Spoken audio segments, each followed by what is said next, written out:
that the people of the West Coast is an inspiration to all First Nations.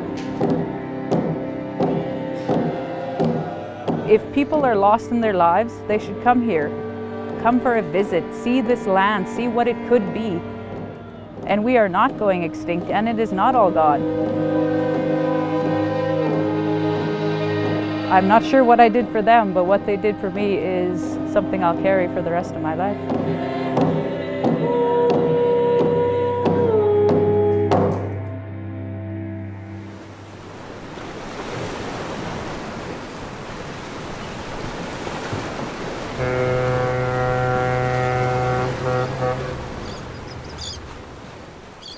Leg 13 marked a new chapter in the Canada C3 journey. It was a new month of October, a new province, British Columbia. Also, the first time we really just started heading south.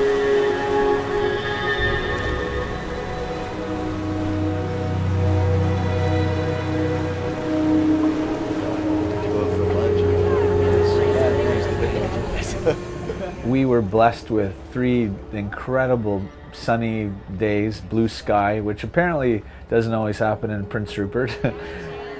We had a great welcome in Prince Rupert by some of the elders of the Tsimshian Nations and the mayor.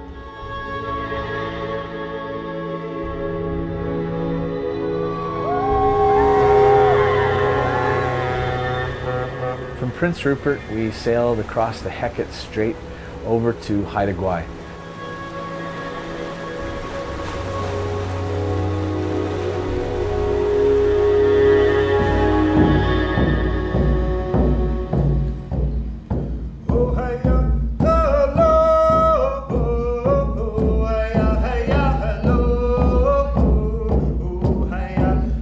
Really amazing welcome in Gitga'at, including a full day at the Haida Cultural Center. And there we just learned so much about the Haida, about their culture, about their battles and struggles to protect Haida Gwaii, to create the Gwaii.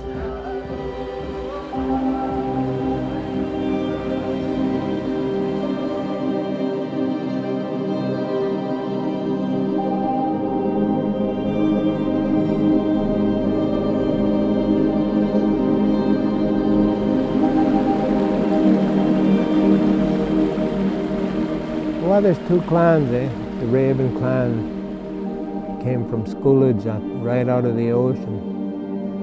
And Xai'xais was the eagle. She was a supernatural being too. Well, we know our people have been here, at least, 14,000 years.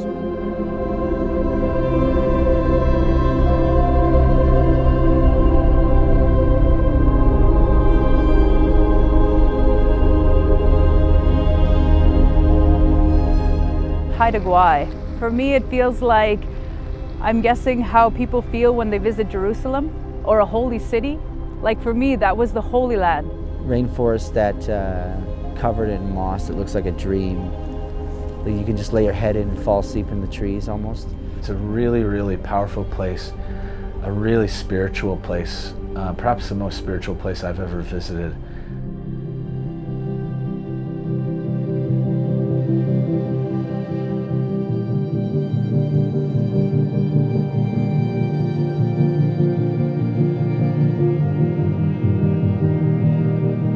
A lot of these people we met kind of saved these forests.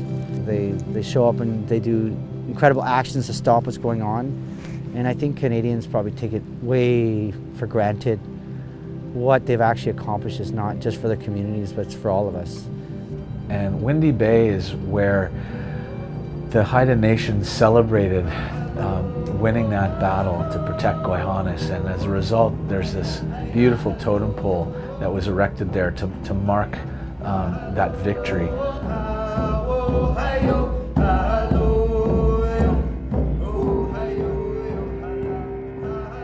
So what happened after contact? So we had a lot of people migrating to Old Macedon's Gitga'at between 1850 to 1900. Basically, everybody was dying of smallpox. We lost 90% of our population all in one fell swoop, but at the same time, they were never able to kill us all off.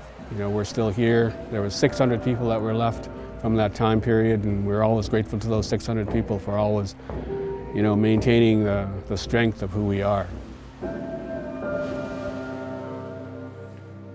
It is a heritage site. It's very sacred.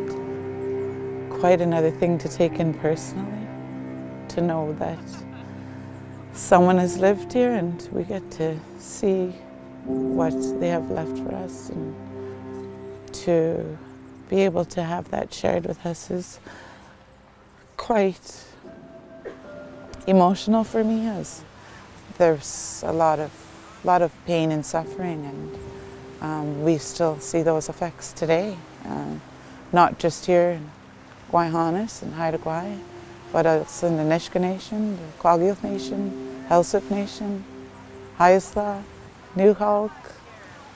There's so many more.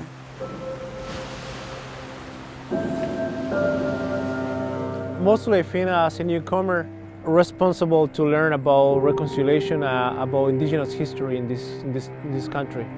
I believe that every newcomer should be aware of this.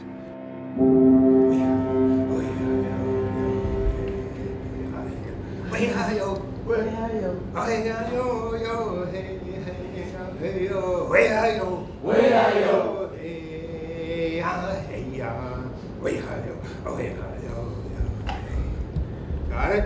You gotta be quick, you gotta be quick.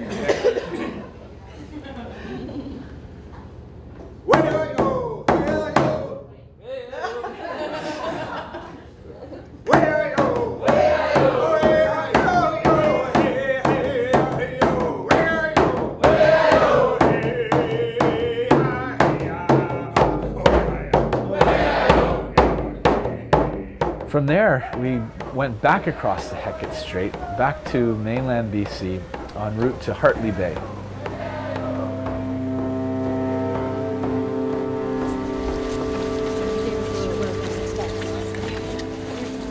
Welcome everybody. I just did a welcome on behalf of our three hereditary chiefs within the Gitga'at community. The people that are from Hartley Bay are called the Gitga'at people. So you can imagine sort of choose my words wisely here. It's difficult for us to celebrate Canada's 150th birthday. You come into the communities and there would be right away a sort of sense of, you know, we don't want to celebrate this 150th anniversary. And there would be, not in an ungracious way, they would still be very gracious and incredible hosts and very welcoming. But they soon saw that we weren't there to celebrate Canada's last 150 years. We were there to help them tell their story, for us to learn from them. And throughout the course of that day, the mood and the tone really shifted. My grandmother always said that things always happen for a reason, and you guys have come into our lives. You are genuine, you are kind, you're generous, and I love the way that you interacted with all of my people, and I'm very happy that today happened. So I leave that with you.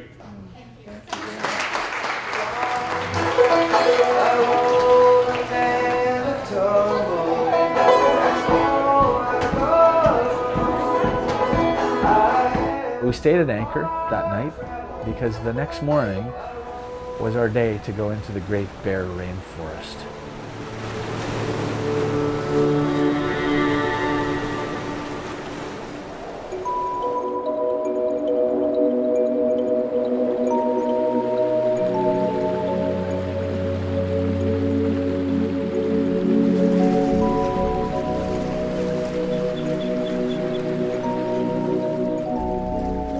Well, within about 10 minutes of walking, suddenly there was a spirit bear. And I'll never forget that moment.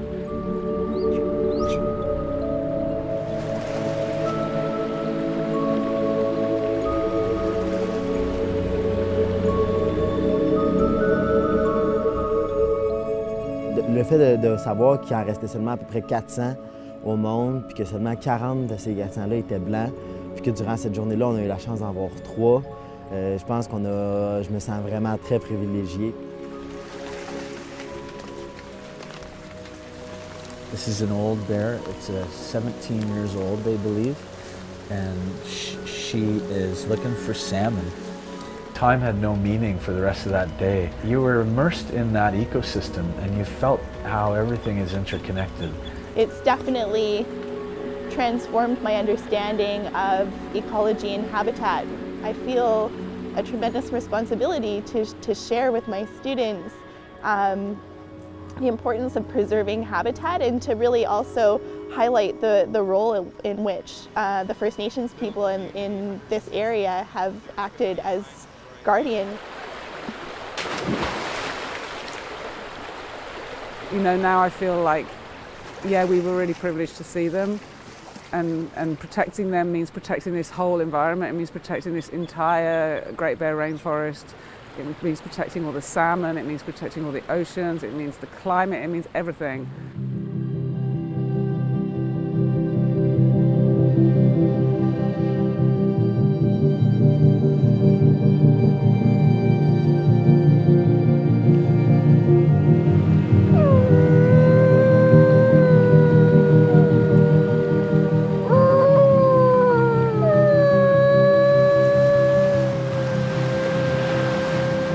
From there, we went down to Klemtu and had a wonderful afternoon in the community of Klemtu, which is in the Kitasoo Xai'xais territory.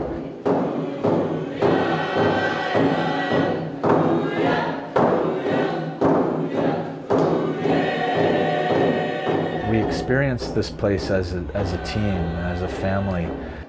Connections are made in those moments.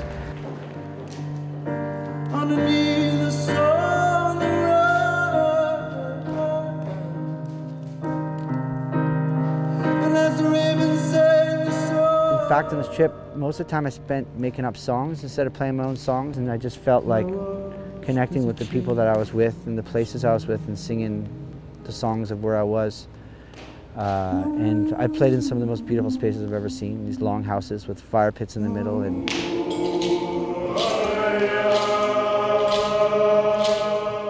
coming from a place where ceremony and culture has been corrupted and changed and decimated to a place where it's so alive, and it's not just in a ceremony that they bring out once or twice a year. The people here are so alive. C'est sûr qu'en tant qu'Inuk, ça a été vraiment intéressant de voir qu'on n'est pas seul, qu'il y a des Premières Nations partout à travers le Canada, de la côte ouest à la côte est, du nord au sud, qu'on peut tous se mettre ensemble pour protéger notre culture. I think they've taught us that there is hope, that we have to sometimes really stand up and fight for what we believe in. You can't look at the world like it's going to eat you, and you can't turn a blind eye to the things that are happening. We have to work on both sides, and that means both sides working towards it. My fellow participants on C3, how they really opened up to culture, that once they knew that door was open to talk, then I could tell my side about it, they could tell their side, and we could bond and share over that. And it's that platform that's really, really needed in the world.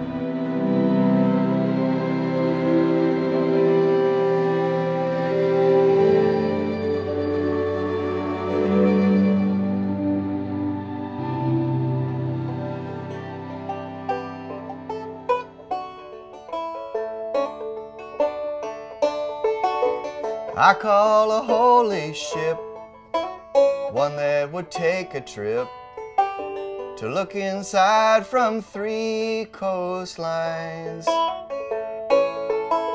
And if it can come to pass, some good will surely last. And maybe we can all be reconciled.